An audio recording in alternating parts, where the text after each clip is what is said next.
those who are addressing those issues. It's not Mamdani's fault he won. It's yours. It's not Nick Fuentes' fault he's popular. It's yours. The tragedy of Ben Shapiro is that he led a— These things are not the same. Jesus Christ. When you take the extreme far right and the extreme far left, you'll find the horseshoe theory where they meet somewhere in the middle. It's like the opposite of what you're accusing other people of doing, right? If you're like, hey, by the way, we can't keep doing this. We need to appeal specifically to this one demographic, and we need to make them feel cozy and warm, and we need to stop shaming them for how they are. And the shitty thing is, no one did that. No one was saying all men are evil. All men, especially all young white men, are extremely evil, and they're evil for who they are. They're evil for how they were born. They were born with original man sin, and they have to cleanse themselves of man sin before they are ready to ascend to be at the table of God, aka the Democrats. We need to really coddle and appeal to this generation. I mean, I gotta wait to see where she's gonna go with this, but ultimately, Zohran Mamdani was very, very effective at inspiring a much younger generation by speaking to a lot of the problems that concern the vast majority of people, right? Economic concerns, poverty, the ability to afford rent, the ability to afford food, the ability to afford transportation. And I think most people, doesn't matter if they're men, women, etc., they are recognizing that all of the money is being concentrated into the hands of only a few super wealthy billionaires. Many of whom are white, by the way. I don't know if you knew that. And men. Yeah. But those are the evil ones. You know? For the hashtag not all men crowd, some men, the billionaires, they are evil. Elected one of the most unlikable, shittiest candidates while offering absolutely nothing to voters, and defending the voters from the wrath of a bunch of liberal streamer man-children calling the voters stupid and evil for daring not to vote for Hillary Clinton and brownface. But the thesis for all three of those videos was basically the same. As the right embraces working-class populism, the Democratic Party and the left will continue to fade into irrelevancy. But as I also predicted in those last videos, there might be an— Right. Why are you calling a bunch of random people all over the political aisle, by the way? All, again, white streamers, but she's pointing out all of them happen to be liberals? That's wild to me. Or being like, the left is going to die as more people embrace economic populism. Do you know what Democrats are? They are neoliberals. Do you know what Republicans are? They are neoliberals. This is a huge problem. They are not leftists. The Democrats are certainly not. The Liberals in Canada are certainly not. This is not a leftist party. These are not socialists. These are not people who want the workers who own the means of production. These are people who want to have pretty sound neoliberal world order, which usually depends upon the resource extraction of countries, you know, that are not in the West for the benefit of all the rest of us. So we get cheap shit. Cheap things. Eventual pendulum swing, and it might be happening much sooner than I predicted. Like, how did we go from Republicans winning the popular vote, in part thanks to a lot of the young people voting, to a bunch of data showing those same young people dropping their support for the GOP already? But the interesting thing is, because in the general election, the federal one, a lot of people didn't vote at all, like a third of the country. Yeah. So it's not as if the Republicans actually just absolutely floored and destroyed every other potential candidate by getting just insane amounts of votes. Like, Trump got, what, 78?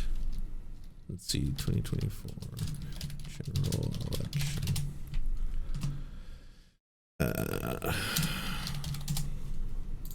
those young people don't seem to be moving to the Democratic Party either. He got 77. Trump got 77 million Americans to vote for him. Kamala Harris got 75. We're talking a difference of about, you know, give or take 2 million American voters. And 1/3 of the country didn't vote at all. It is absurd to believe Donald Trump's narrative, or the Republican or GOP narrative, that Donald Trump just absolutely schooled the competition and that he just absolutely destroyed, you know, them. I mean, when you look at the map, look how red it is. Land votes. So there it is. Where are they going? And do the Democrats have a plan to scoop these people up? Yes, they do. And they called it, I'm not kidding, Deciding to win. Deciding to win, as if the whole time they have just been simply deciding to lose. It was a choice, guys. They changed their mind and they want to win now. In this video, I will talk about why I think Zohran Mamdani won. We will go through the Democrat Party's plan to decide to win. We will briefly talk about the rise of the political commentator Nick Fuentes, the MAGA Civil War, and what I like to call the inevitable rise of Shoecialism. If that sounds interesting, stick around. If it doesn't, it sounds so much worse than I thought it was going to. Up the men versus women content, yeah, I know. But unfortunately, well, yeah, the majority of your audience are basically men looking for a woman to tell them that women suck. That's it. It's anti-feminist slop. That's ShoeOnHead's like entire brand. But it's being told by a woman. So now it's extra funny because it's a woman calling out other women and other, you know, cucked men who want to say that they're feminists, but they're not actually feminists, right? They're just doing that to try and get laid, but they never will because they're super cucked. And again, that's just how the whole system works. Politics kind of seeps into your lives whether you want it to or not. So you might as well be entertained when you hear about it and have some fun with it when you can. And I just so happen to have the perfect app for that. So before— oh god, ads. I'm sorry to say, but you're kind of like the liberals in 2016 who didn't understand why Trump won. It's actually extremely understandable why Zohran Mamdani won, and it's not just because New York is full of commies or whatever. He is objectively the best Democratic candidate that they've had in a very, very long time. Like, I know the bar is in hell there, but he's young, he's energetic, he's charismatic, and people are really tired of the White House doubling as a retirement home. And of course, I like many of his economic policies. I like the universal childcare thing, the transportation, flipping off the Christopher Columbus statue. That's the shit I don't like. Bitch, that's our fucking guy. He was— wait, are you serious? That makes him infinitely more epic. Oh, right, white supremacist. I can't stop saying this, by the way, and I'll be completely clear. I'm not an Italian. Right, so I can't speak on behalf of Italians, and I'm not going to try. But if I was an Italian, I'm just going to say, why the fuck would you pick Christopher Columbus as your guy? I know she's probably doing a bit right now. I'm actually going to fast forward. I don't care if it's a bit. I'm just being serious right now. For the amount of people who get so pissed off when you talk shit about Christopher Columbus, again, a human trafficker of children. Even by the standards of the time, that motherfucker was so fucked up, evil, and gross that people who were amongst him, who were in his inner circle, were like, this dude is fucked. This dude is absolutely fucked, you know? Bartolome de las Casas was actually writing about him frequently and being like, yeah, I do not think I would see such evils in my lifetime kind of stuff. And so I don't understand venerating such an evil child trafficker who actually trafficked indigenous children to his own men and actually said that they fetched a high price. Like, the guy was fucking gross. And so I don't understand venerating him. There's other Italians that you can choose to have as your heroes. I don't get why you would go with Christopher Columbus, right? There's a lot of really cool Italians. Don't choose Christopher Columbus. during COVID. As you admitted this week, you personally altered the state health department report to undercount the death total, to hide the death total, and then evaded— Michelangelo or something? No. Martin Scorsese. Martin fucking Scorsese. Come on. The answer is obvious. All right? Not only one of the greatest filmmakers of all time, who's covered a variety of topics in just amazing ways. I don't know a lot of people who can really say that they fundamentally hate Martin Scorsese, but he actually grew up in like the boroughs of New York. He has an authentic experience where he narrowly avoided being part of like the made man kind of shit, right? He almost was in the Italian mafia multiple times. He was almost an altar boy multiple times. That guy, he has lived a life. Come on. So if I was an Italian and I was like, yeah, we gotta have a statue and a hero and we gotta have a day, it would be Martin Scorsese Day, without question. Come on. and lied to these families for 5 years. So You killed a shit ton of people. For what? Plus, he doesn't even live in New York City. He doesn't live in the city he's running to be mayor of. Cuomo just kind of expected to win based on name. Yeah, okay, I don't really care about this. If you're gonna trash Cuomo, we're on the same side here. Great, Gen Z? Vote for us. We'll release the Epstein files and finally drain the swamp. Awesome. Finally, justice. Here it comes, the Epstein files phase 1. We got all your favorite E-celebs here. Don't you think that's a little tacky? I mean, like, this is an... Yeah, I would leave this shit to ContraPoints. It's not for everyone. And does that mean the H-1B visa thing will not be a big priority for your administration? Because if you want to raise wages for American workers, you can't flood the country with tens of thousands or hundreds of thousands of foreign workers. You also do have to bring in talent. When we have plenty of talented people here. No, you don't. We don't have talented people here? No, you don't have certain talents, and people have to learn. We've talked about this a few times on this channel, actually very recently in the male loser epidemic video. The no talented Americans thing is a myth pushed on us by corpos and billionaires, so they can hire foreign workers who will work for less money and won't unionize. Worker drones who will work under the coercion of deportation, essentially creating infinite scab labor. Even though there are so many Americans in these fields looking for jobs. But those spoiled Americans will ask for a living wage so they can. This is, by the way, why I find ShoeOnHead sometimes particularly dangerous. I saw her Twitter posting about this from her perspective and from a lot of people who are actually, you know, covert or even crypto white nationalists. They like to talk about things like, oh, I'm a socialist and I care about workers' rights, and that's why I oppose immigration. Personally, because immigration is just benefiting corporations. Okay, nothing wrong yet. And it's allowing them to bring in people from other countries and exploit them. Okay. So the solution would be, shouldn't we enact tougher laws that don't allow corporations to take advantage of people from other countries who come here to work? No, I just don't want other peoples to come from other countries. That's kind of what I want to stop. But you said that you cared about the fact that they weren't being treated well as workers. That's true. And that they can't unionize. Also true, they can't. And then they're usually taken advantage of. And they're also taking jobs away from Americans who want those. Ooh. That part's interesting there, because again, I don't think that it's so much about the way that they're treated. You're not talking about an overhaul to either the immigration system or just the way that the corporations themselves act. You found a very good niche here where you can say that it's not about stopping immigrants from coming into the country, and it's not about preventing people who might not, you know, have the proper skin to arrive into the nation, but it is about you caring about workers and workers' rights because you're a Shoecialist. Shoecialist. Just doesn't roll off the tongue like fascism. All right, that one's easier. Live in a 600-foot square apartment. How dare they? We can't do that. So import 1 billion immigrants. After all, it's good for business. Folks are not thrilled about this idea of hundreds of thousands of foreign students in the United States. If we were to cut that in half, which perhaps makes some people happy, you would have half the colleges in the United States go out of business. So what? And it's not that I want them, but I view it as a business. Unfortunately, America does feel like nothing but 3 corporations in a trench coat. But America is not a business. America is not a corporation. It is a nation. The contrast of what Trump is saying here compared to how he used to talk is staggering. Republicans embracing populism, at least rhetorically, is what gave rise to Donald Trump and fundamentally changed the way Republicans do politics in America. If you go back and watch the debates of Donald Trump in 2016, it's crazy. We should have never been in Iraq. We have destabilized the Middle East. They lied. They said there were weapons of mass destruction. There were none, and they knew there were none.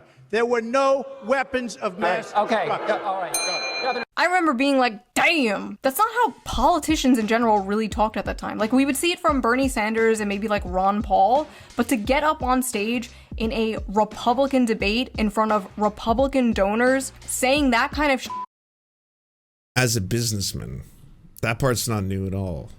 Like, are you genuinely now, like, it's kind of shocking to me that America sometimes feels like 3 corporations in a trench coat. That's why I was all stoked about Donald Trump when he came along, because I thought he was going to fuck shit up, drain the swamp. That's what he talked about. He was a multi-billion-dollar businessman. He's already been the president before. When he was a president, all he did was continue to concentrate wealth to the extreme wealthy. That's all he's ever done. None of this was new. It's so fucking frustrating to have to go through these cycles and be like, yeah, I mean, let's just roll the dice on Trump a second time and see whether or not this time he's actually going to drain that swamp. Wow, what a surprise. He's 10 times worse than he was before. It's crazy. Was unheard of. Bro was getting booed. Trump won in 2016 by decrying the bloodlust and warmongering of the Republican Party, but also by speaking to the economic woes of the average working class. And then he became the president. And it turns out he wasn't anti-war. He was trying to provoke multiple wars. He was assassinating the generals in other countries. He did more drone strikes than Obama. That all happened the last time. It's so fucking annoying. American. Basically saying, I see you, to people who felt like they haven't been seen by either party in a very long time. Like, I saw people in my life, my neighbors and stuff, that were all like Obama voters, like just flipped to Trump, and now like all of Long Island. Long Island is like the Florida of the Northeast, bro. It is like Trump country there now. Before Trump... Oh, my nuggies are here. My nuggies are here. 1 second. 1 second. I must go get my nuggies. It's nuggie time. Are possible, actually. My husband and I moved away from our families because of his job, and it f***ing sucks. It sucks raising kids without an extended family around. Say hi to grandma on FaceTime. Not normal, not natural. When I was growing up, it was like aunts and uncles and cousins and grandparents were just coming in and out of my house, like bringing over food, like, hey, I got some mancati. I would be babysat by my cousins and my aunts. And because we moved away, my kid won't have that. And I wouldn't be surprised if that's one reason many young people are putting off having children. The complete lack of community, the lack of a village. If you can't afford to live where your family... Yeah, no, it's money. It's all affordability. How are you supposed to propose that to a young person, honestly? It's not even the act of getting to the point of having the kids, right? It's like there's steps you got to do along the way. It's what you're expected to do. You got to fall in love with someone. Okay, well, dating takes a lot of time and money, and then also usually a lot of attempts, because the people that you might start having relationships with turn out to be extremely shitty, and then you got to have to break up and then go through the whole thing multiple times. But if you do find the one, the next stage is like, hey, yeah, okay, so you guys have to get married. What's that? Oh, yeah, it'll cost you between $20,000 to $50,000. What? $50,000? Yeah, you got to invite hundreds of people. There's pictures, there's costumes you all got to wear, flowers, arrangements, all that stuff. And then, yeah, when that's over, you got to start investing, right? So you got to get a car. Everyone needs a car. That's going to be another $30,000 to $40,000 on the lower end. Probably get a house. To get a house, you're going to need about $100,000 just to get to the deposit. And then you got to get a bank loan. And then you're going to have to pay perpetual amounts of money for the bank for a very long time. Oh, but then have them kids. And then, yeah, hopefully you do have good insurance, because just the birth alone might cost you like $10,000 in the US. And then the kids ain't cheap. They're going to require a lot of money to be fed and healthy. And you'll probably want some free time of any that you have left to want to use it to try and raise them and help them. And it's really hard when both of you need to work jobs. And so if you can't afford daycare, which costs a lot of money to get into, well, then in addition to that, you are probably going to have to work a second job in some capacity. Maybe instead of sleeping, you could replace that with working and meth, and then hopefully try and stay being a good parent in the midst of all that. That's pretty wild. If you do have a community, that's beautiful. If you do have parents or people you can live with, that's awesome too. And then if you do have, family members who are willing to help you raise the kids, sometimes it does take a village. That's also a beautiful thing. But that's, not something that everyone does, again, have the privilege to do. And it all gets back down to affordability more than anything. Yeah, that is why young people are maybe holding off kids. But I doubt that's going to be what we're talking about when it comes to Fuentes. Okay, listen, I'm a woman, okay? We are programmed to scold children. And when no children are around, we scold people on the internet, okay? Anyway, Nick Fuentes is a far-right commentator and a controversial figure to say the least. But his main topic he covers is Israel, which is an extremely hot topic that many other right-wing commentators seem to not want to touch. And the rare times they do touch it, it's them telling you not to talk about it, questioning why you can't. It's also not true. His main topic is just like straight up racism. If you follow Nick Fuentes or you watch a lot of his shows, yeah, he talks a lot about Israel. He talks a lot about the Jews. He talks a lot about lots of groups that he hates and talks endlessly about it. He's a Nazi. He's a neo-Nazi who just talks nonstop about the shit that he fucking hates. He talks a lot about women. There's a huge section of his streams that are dedicated almost exclusively to talking about violence towards women, how women are destroying society, how they don't know their place, how husbands are too afraid now to beat women or rape women. He actually says that out loud, how nowadays, the problem is that men have become so cucked and infantilized and are so soy that they aren't willing, wives know, and that's why wives and women control men, because they don't have the fear of him beating the fuck out of her or raping her, and that's why why like men aren't living happy lives and all this kind of stuff. Like, he is just like such a vile extremist, and most people don't know that because they see the clips online, like the Glenn Greenwalds of the world. And if all you are seeing is these little isolated clips online, you'll see 2 seconds of Nick Fuentes and he'll be like, that's why Israel is bad. And you're like, oh, whoa, I also think Israel is bad, and he's saying Israel is bad, and so like, I mean, I should probably have this guy on my show because he seems to criticize Israel. If you watch the totality of Nick's work, it is fucking violent. He talks about,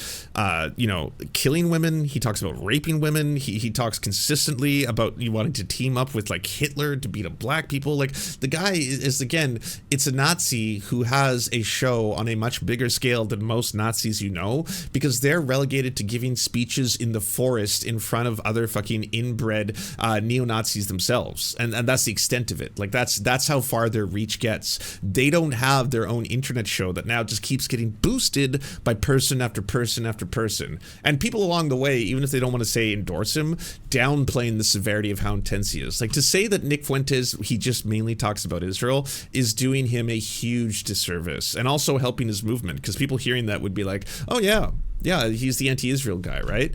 I mean, I'd say first and foremost, he's the anti-Jewish person who also hates Israel because he buys into the Zionist definition of what Israel is or should be, and what Zionism is or should be. That's part of him. But yeah, he definitely hates Jewish people. Care so much, or shape-shifting into the woke mob they fought against for so many years, calling you names, calling for you to be censored. What's funny is they didn't care about any of Nick Fuentes' rants on like race or women. They only started caring when his rants on Israel were blowing up. Nick recently did an interview with Tucker Carlson, which completely ignited the— By the way, that's true exclusively on the right. I just want to add that part, because that's important, right?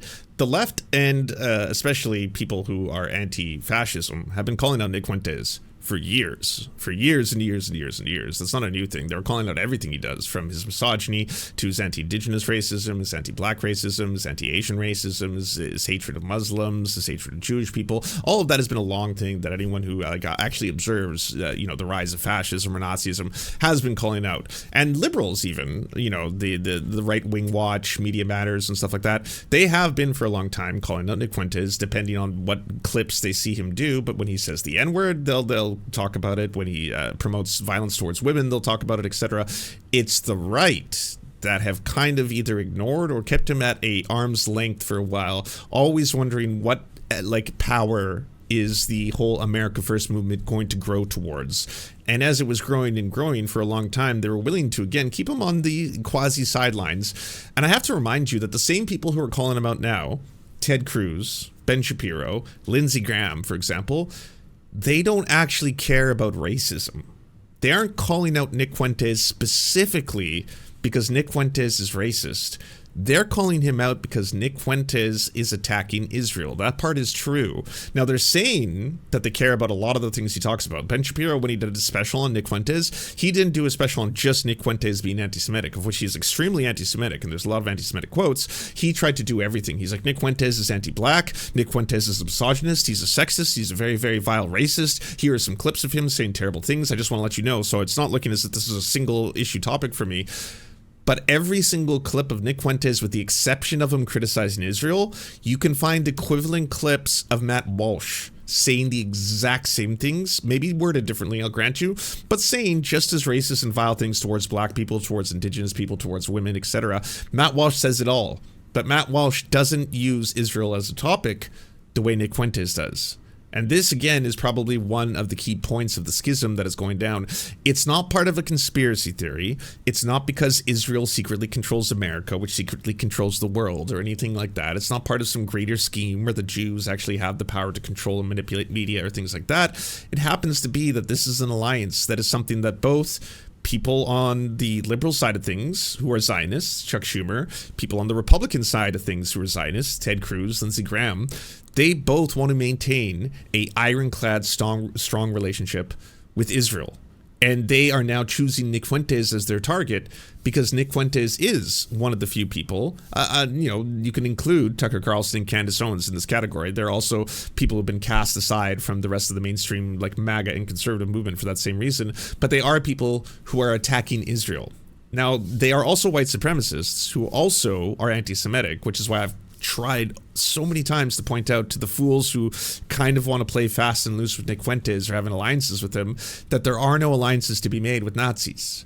Nazis hate everything, everyone. They, outside of very few things, they hate themselves. When you hear Nick Fuentes talk, you cannot imagine a more unhappy, closeted homosexual who has to deal with the fact that he's not, in fact, 100% racially pure. And yes, it destroys a lot of who he is and what he believes in. But like to try for a second to play, like, again, even fast and loose with these pieces of shit, like, again, it's so dangerous, and it destroys a lot of the advocacy that you might be doing on behalf of Palestinian emancipation. Because he's not an anti-colonialist. He's not anti-imperialist. He is not for, Palestinian liberation. He doesn't care about Palestinians or Muslims. He hates all of that.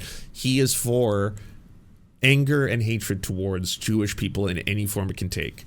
MAGA civil war that was brewing on the right for some time now. It got so ridiculous that even Chuck Schumer went on the Senate floor and called for a disavowal of Nick Fuentes. Sir, with all due respect, none. Why do politicians need a resolution in the Senate to disagree with a citizen? Hello, I have gathered you all here today to disavow Hitler Bussy 420. People can't afford groceries, Charles. Ben Shapiro, in particular, has spent the last few months extremely confused and angry about Zohran Mamdani and Nick Fuentes becoming popular in the mainstream, all while his numbers continue to drop. I honestly don't think he understands what is happening here, so I am going to explain to you, Ben, what exactly is going on here. The American dream does not exist anymore for most people. Young people followed advice that worked for older generations, and it got them nowhere. Young people are tired of this stale, moldy, old, dead consensus that has dominated American politics for a very long time. The one that dragged us into all these foreign wars and sold us out for some cheap plastic shit from China. Young people are tired of being told to sit down and shut up and pledge allegiance to the free market in a country that seems to not give a shit about them, as well as a foreign country they have absolutely no connection to. For so long, establishment hacks and establishment shills looked at the issues bothering the people and just kind of dismissed them. Can't afford to live where you grew up? Just move. Don't like that the toothpaste is locked behind plexiglass? Just deal with it. Think it's kind of f***ed up how you work 40 hours a week and still can't afford to pay rent? What are you, some kind of communist? You don't like funding a genocide with your tax dollars? What are you? Sorry, what does this have to do with Nick Fuentes? None of this includes the sales pitch that Nick Fuentes is offering his people. Just to be completely clear, by the way, as someone who just had to make a video on Nick Fuentes, I've watched an unhealthy amount of his shows, including full broadcasts in length. Nick Fuentes' sales pitch and what he's actually selling to his audience is not the idea that we need to take down the corporate or billionaire establishment of the United States. It's that we have a project where I am your leader, and that project is eventually effectively going to be a race war of which the white race is going to take over the United States of America, and he gets people to pledge allegiance to him. He demands that his own fans actually pledge allegiance, like, I swear to obey Nick Fuentes, I will kill for him. He makes them say that I will rape for him. That's one of the pledges that they have to take on the show, and all this other shit like that. He is trying to effectively, again, start a race war led by him of proper white Christian males who are going to subjugate women, remove their rights, the ability to have any kind of autonomy. You can't have a bank account, you can't vote, you can't get healthcare. Basically, everything will be subjugated to, again, powerful white Christian men who he sells everyone on the idea were the original and supposed rightful inheritors of Earth, but they've had their birthrights stolen from them, and as a result of that, they now have to take it back, and that's his appeal to, again, a large percentage of young men who don't often hear people on the internet talking that way or selling a sales pitch of that nature. It's even appealing to non-white young men. Like, there are people where sometimes you'll see groypers who are not white, who most groypers who are the, like, proud Aryan fucking the we have to be the purest of blood types will actually effectively hate, which is why sometimes they just replace themselves with Pepe memes and stuff like that. But it seems to have enough of an effect of selling itself to a certain subset of men online who don't hear anyone else talk that way. Where my sales pitch is not, I want to teach you about the world, how it's fucked up, how billionaires and corporations are trying to destroy and suck up all the resources. I'm going to tell you that as a man, you have a birthright, and your birthright was stolen from you and taken from you through third wave feminism and Jewish people. And because they did that so effectively, because they control the media and women control a lot of aspects of society, you have been raised to think that you are wrong or evil or bad. But the truth is, you were born to lead this world. You were born to conquer. And in other like periods of history, you did. And they have taken that from us. So we are going to take it back from every impure fuck who destroyed. That is basically the way he sells it. It's not about affordability. It has nothing to do about that. Anti-Semitic? If you don't address the issues of the people will gravitate towards those who are addressing those issues. It's not Mamdani's fault he won. It's yours. It's not Nick Fuentes' fault he's popular. It's yours. The tragedy of Ben Shapiro is that he led. These things are not the same. Jesus Christ. When you take the extreme far right and the extreme far left, you'll find the horseshoe theory where they meet somewhere in the middle. They basically sell the same thing. Life worshipping the free market, only to lose in the free marketplace of ideas. Now, with all this neocon rhetoric coming out of the GOP, are the Democrats going to pick up the populist ball that Nick Fuentes is not anti-capitalist. He is not anti-imperialist. He has said many times that he wants to invade Venezuela. He wants the United States Army to take over Venezuela. He has said that with Alex Jones on their show. These are still neocon warmongers at heart who want the might and power of America to subjugate the world. They just can't say that as a direct and open sales pitch. Again, absolutely insane to be comparing him to Zohran Mamdani and his message, which honestly is not also... He was not selling himself as anti-capitalist. I want people to realize that. It wasn't some extreme sales pitch where like, as a communist, all right, I want you to break your chains. I want every single one of you to liberate yourselves from these capitalist dogs who for so long have been exploiting us. We have to live under dictatorships in the workplace. No more, I say. The day of the revolution is upon us. That was not a sales pitch. It was a friendly guy with a smile who was like, can you afford to live in the city? Yeah, I can't either. And it sucks because we could live better. And honestly, we need buses that are free. We need groceries that are cheap and affordable. And we need rent that we can actually afford to pay that doesn't destroy our salaries. That's what I want. And that's what I think you want too. That was it. That was the sales pitch. Again, not radical revolutionary communist shit that all these people were saying about him. But yeah, of course it's going to resonate with a large amount of people, especially younger people who are getting completely fucked over on a regular basis. And they're consistently wondering why they're lied to by, again, adults, the politicians, all these people keep saying, yeah, you guys are also lazy. You don't understand how to work. And, you know, you've all got TikTok brain and social media addiction has poisoned your ability to get erections or actually have relationships. And so that's why you all can't work normal jobs, and that's why you're all failing. And honestly, you need to learn the ethics of work, and you need to learn how to work harder. That shit, which is basically the Gen Z sales pitch, was something that was sold to me, a millennial, in different ways, but the same thing. You guys are lazy. You live in your parents' basements. You don't understand how to work in the regular workplace. All of you are obsessed with buying avocado toast, and you wonder why you can't afford anything. You are all spending 24 hours getting stoned and playing video games, wasting your lives away,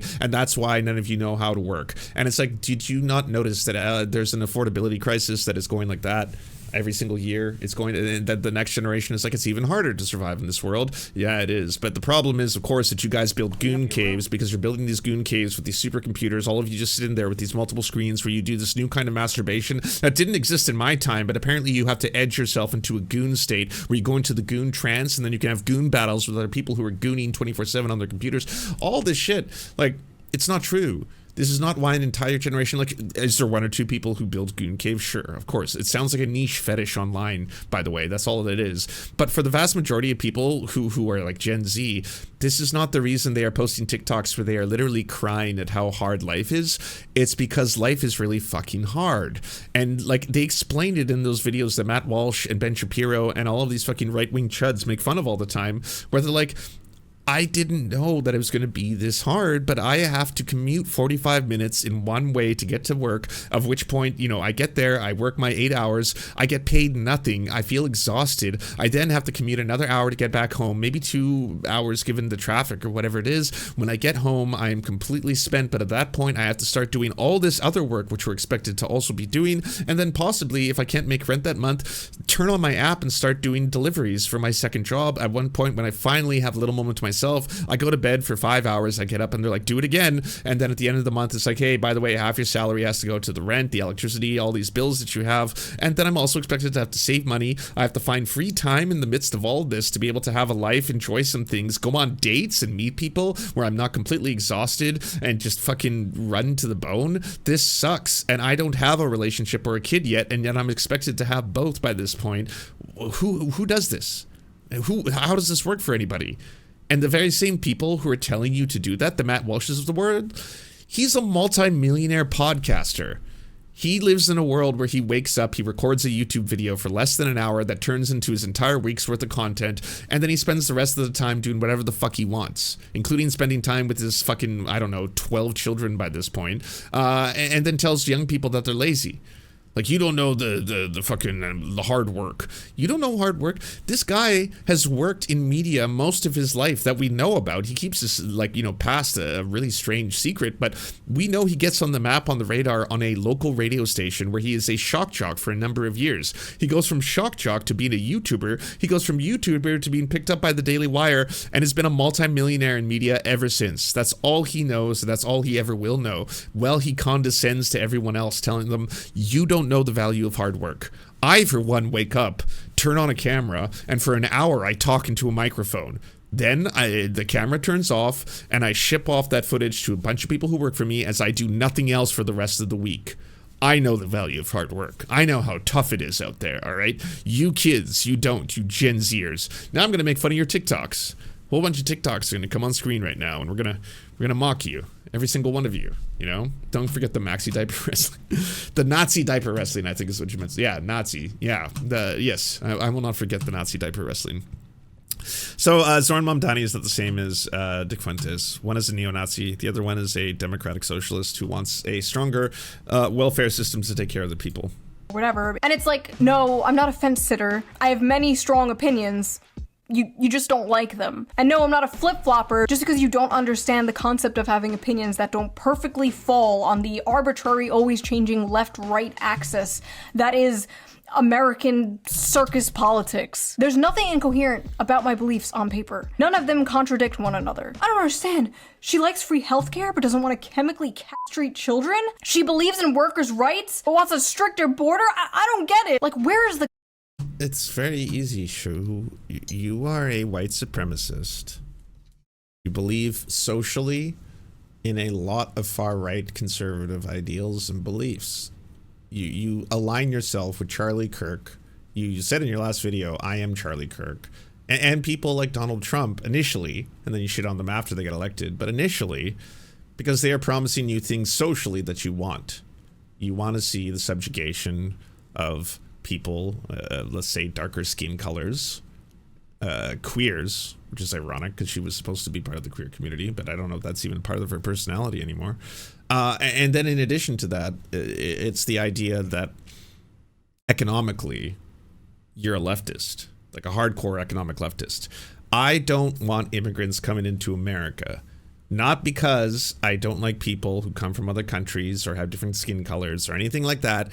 It's because the corporations take advantage of them when they get here and they don't let them unionize. And if you were to be like, well, should we allow to pass laws to protect the people who come here from other countries, to allow them to unionize and not be exploited by the companies? It would be like, well, no, I just don't want them here. I don't want them in my country. I would like them not to enter America at all. And that's leftism due to going leftily. This is what she's calling Shoecialism. It is essentially, social far-right policies with some economic leftist policies, some economic liberal policies, and mostly it's fashy, right? Anyone who would compare Nick Fuentes to Zohran Mamdani and act about how they're both outsiders to the political system, and that's why everyone loves them, and that's why they have more in common than they don't, because both of them criticize Israel, and that's what's really important right now, has absolutely no business talking politics or even trying to understand them. We are talking about two people diametrically opposed. We're talking about a Nazi versus a democratic socialist, right? It's not even that hardcore of a democratic socialist either. It's not as if he's, trying to say that New Yorkers have to pay on the richest end of the scale, like 50% of their salary from here on out, to that kind of stuff. First off, thank you so much to our patrons for making this show possible. We could not fund it without you. And if you want to join, please check out patreon.com/theserfs to unlock bonus episodes, uncensored content, and all the good stuff. Thanks to Anna Loves Riley, Addercap, Bobby Lasers, Cheryl Alvarez, Comrade Junkie, Doug Caddy, Everything Important, Hegbard Salim, Multimondi, Omni, Political Papi, Preston Kroll, Quiet One 85, Riley and Anna, Roller Dragon, Cernicus, Stellar Gwyn, Sebastian Demmel, Tigwick, and Words Greenwood.